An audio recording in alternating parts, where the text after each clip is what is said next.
Daniel Cormier, one of the most accomplished wrestlers in all of mixed martial arts, a two-time Olympian, one of the best wrestlers in all of the sport. Daniel Cormier can go in there and control anybody that he wants to control. There's nobody in that division that can stop his wrestling.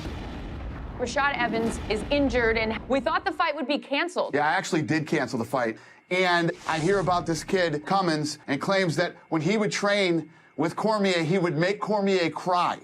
And that he, quote unquote, broke him. I know all Daniel's weaknesses. I know that I can push him and he will break.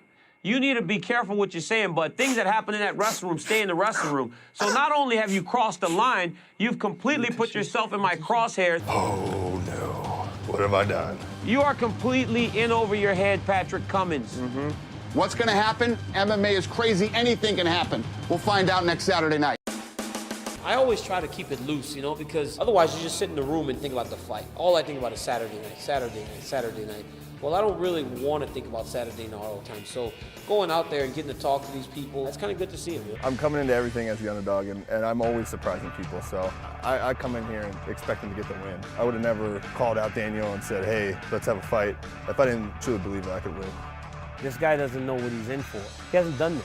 He hasn't danced his dance before. It's consuming, and it overtakes you if you're not used to it. Good morning, everybody. How are you? What's up? Thanks for coming out. We appreciate it. Who's got the first question? Raise your hand. They'll bring you a microphone. But it's not very often that we see a fighter in the catbird seat like Daniel who has a lot to lose on the line and still wants that fight at all costs. What does that mean to you that when you've got a co-main event in jeopardy that you've got a fighter like Daniel Cormier to... This thing just, it happened. This thing came together. He wanted the fight. Cummins wanted the fight. We got to fight, man. This is what we do.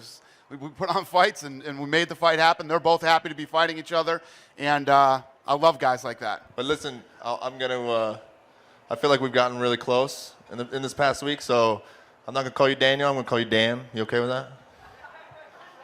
And I'm going to beat you up on Saturday. Are you okay with that? Daniel, when it comes down to it, we all know this fight has gotten incredibly personal for you. At what point do you have to really put your emotions aside to be in the best mental headspace possible, or do you feel that you're really going to fight better because this has gotten personal? You ever wonder why street fights last 10, 15 seconds? Guys are fighting with pure emotion. They can't go any longer. You get tired. So I'm going to be a professional, and I'm going to go into the cage and do what I've done every single time I've ever fought in my entire career.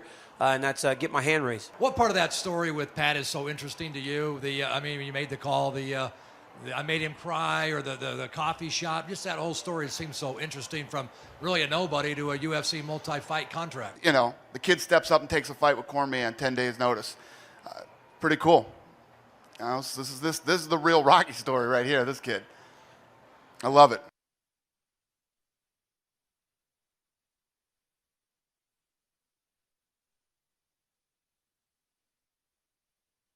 Honestly, honestly, I think he's really upset that he said the things that he said. Yeah, he said he made him cry, and you know what I mean. I don't care who you are. Nobody wants to hear that. He said he made you cry in training. He said that, and I said yeah, and he went off about that. I think he's embarrassed, and I think he's upset. So we'll see what happens on Saturday. I'm usually ready. I wasn't ready for that one. Does that one bother you, or do you think it was just... I don't like it. I don't like when they touch each other before the fight. Anything could happen. That kid could have fucking... Look at the stage.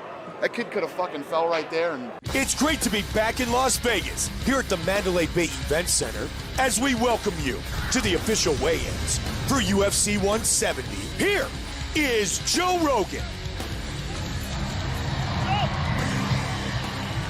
What's up, Vegas? Welcome to the weigh-ins. We move to the co-main event in the light heavyweight division. Daniel Cormier versus Patrick Cummins.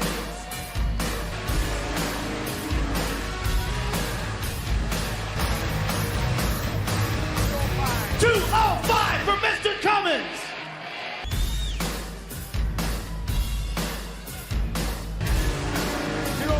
$205 for Mr. Cormier.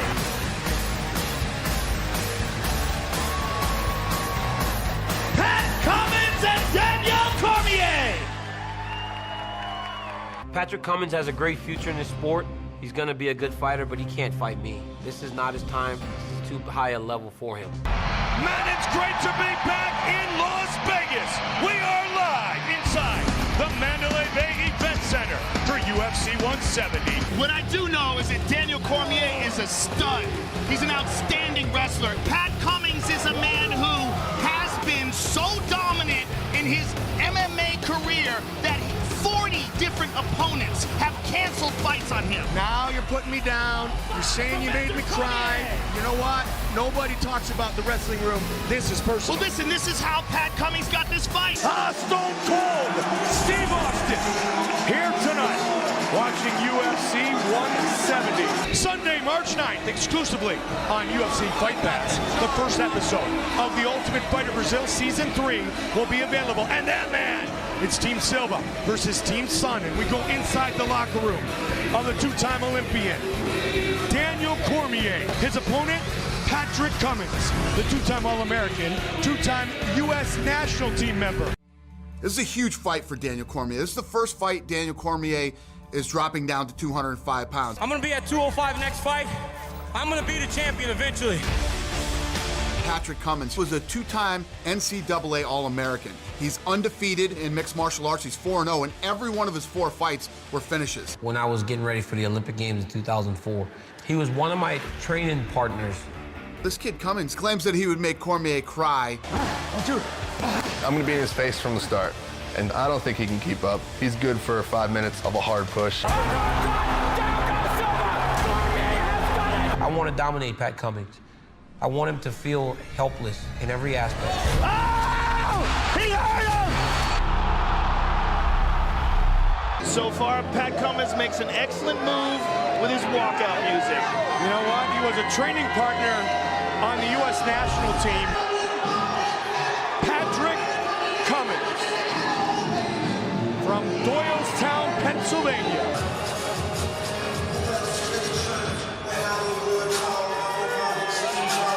He embraces the grind. You've seen the results inside the octagon. We do not know if Pat Cummins has the same type of striking skills. Cormier, 34. Cummins, 33. 3 inches taller, 4-inch reach advantage for Patrick Cummins. Fighting out of Dana Point, California, Patrick Cummins. Daniel D.C. Cormier. And a guy like Chael knows, oh, he's hurt. He's hurt. He got tagged with that uppercut. Cormier He tagged him again. He's hurt. Cormier It's his again with the uppercut, looking to finish the fight. It is all over! Daniel Cormier! That's called payback. Yes, it is. It's the hands and the striking of Daniel Cormier. What goes on in the wrestling room stays in the wrestling room. That was Daniel Cormier, I believe, at his finest. And let's look at this uppercut that starts it off. Clips him with that uppercut. Tagged him. Yeah, this is towards the end.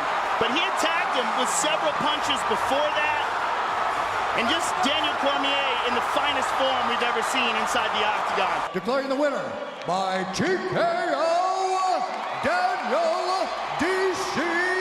Cormier. I'm mad that he even hit me twice because of all the talking he did.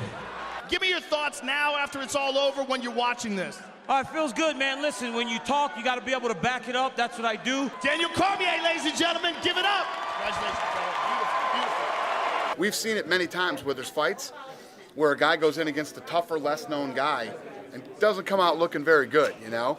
It's like, well, he didn't look good in that fight. Well, how's he going to look against this guy? He treated that guy exactly the way he needed to treat him. He looked fantastic. Nah, it felt pretty good. I mean, it was only a minute, and 30-second fight, so I felt good. I mean, I would like to fight again, but it seems like everybody's pretty much tied up, so I guess I just stay ready, and if someone gets injured, they give me a call, and if the fight makes sense, so I'll fight anytime, so they got some big fights coming up, if anybody gets hurt, they can give me a call.